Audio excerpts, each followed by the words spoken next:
At any rate, there's a pretty big issue surrounding Standing Bear and his whole legacy, which we walked around the grounds and went into the museum and found out about. And that is, prove you're a person.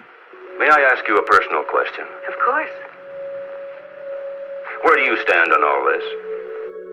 It's basically the most Kafka-esque scenario ever. If you think about it, and in thinking, exercise your own consciousness, it is positively absurd. It's uncanny, totally unsettling. Prove you're a person. But that is exactly what Chief Standing Bear was asked to do. It's not difficult to explain. I know, I've heard it all before. Surely you don't expect us to adjust our policies to meet your approval? Standing Bear was a chief. More specifically, he was one of the sub-chiefs of the Ponca tribe at the time of forcible removal from their homelands outside or near Omaha, Nebraska, I guess specifically on the Niobrara River. And so he was an integral part of a situation that ensued that in turn would trigger one of the most significant court cases in American history. And despite the fact that the Ponca tribe played the game and did things the way the U.S. government basically suggested and expected and told people that's what they expected, and they had an entirely peaceful existence. They never went to war with the U.S. government, as many tribes did. They adopted an entirely agricultural lifestyle. And despite all this behavior and basically compliance, they were treated very harshly in their removal and subsequent relocation in and around the year 1877. And so the removal of the Poncas was prompted by what history has termed a mistake. A mistake that they gave their treaty-bound lands that were designated back in 1817 to the Teton Sioux, who were basically one of their rivals. So the Teton Sioux formed a treaty around 1868 with the U.S. government that basically led to the loss to the Poncas losing their land.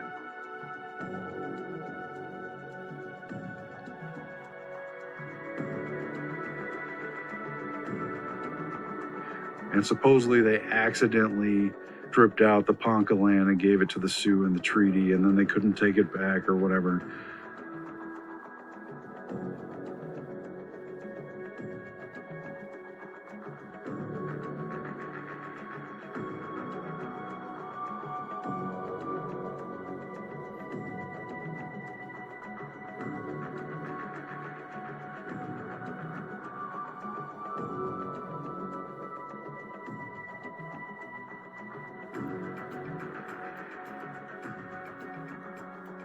I'm not entirely clear on all the details of the whole thing, but it would have been overwhelming for the Ponca people of the time, for any of these people. This whole period would have been, it was just very difficult, right?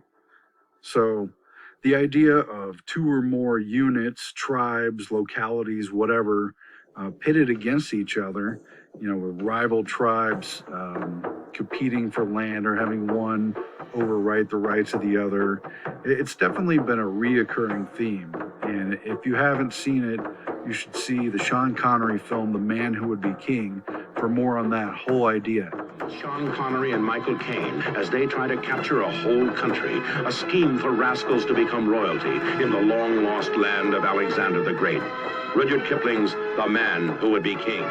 That takes place over in like Afghanistan, Pakistan, India territory, back in the classic days of British colonialism. We're not little men, so we're going away to be kings. Kings of Kafiristan. It's a place of warring tribes, which is to say, a land of opportunity for such as we, who know how to train men and lead them into battle. We'll say to any chief we can find, do you want to vanquish your foes? Of course you'll say, go to it. We'll fight for him, make him king, then we'll subvert that king, seize his royal throne, and loot the country 4 ways from Sunday. How's that for a plan? But they're really able to figure out rivals and play them off one another for the larger gain of the British Empire. Anyway, and so the disputed lands between the Ponca and the Sioux just allowed for the pretext of the larger pressures that were behind the whole thing. And it was being brought to bear one way or another. And that's, In hindsight, it's a little bit easier to see the larger picture and how a sort of long game might have been played out, even though there are particulars in this circumstance. At any rate, if among the whites a man purchased a piece of land and another came upon it, you would drive him off. Let the Sioux keep from our lands, and there will be peace. Keokuk, the Sauk and Fox chief. Suppose a white man should come to me and say, Joseph, I like your horses and I want to buy them. And I say to him, no, my horses suit me and I will not sell them. Then he goes to my neighbor and says to him, Joseph has some good horses. I want to buy them, but he refuses to sell. My neighbor answers, pay me the money and I will sell you Joseph's horses. The white man returns to me and says, Joseph, I have bought your horses and you must let me have them. If we sold our lands to the government, this is the way they were bought. Chief Joseph of the Nez Perce.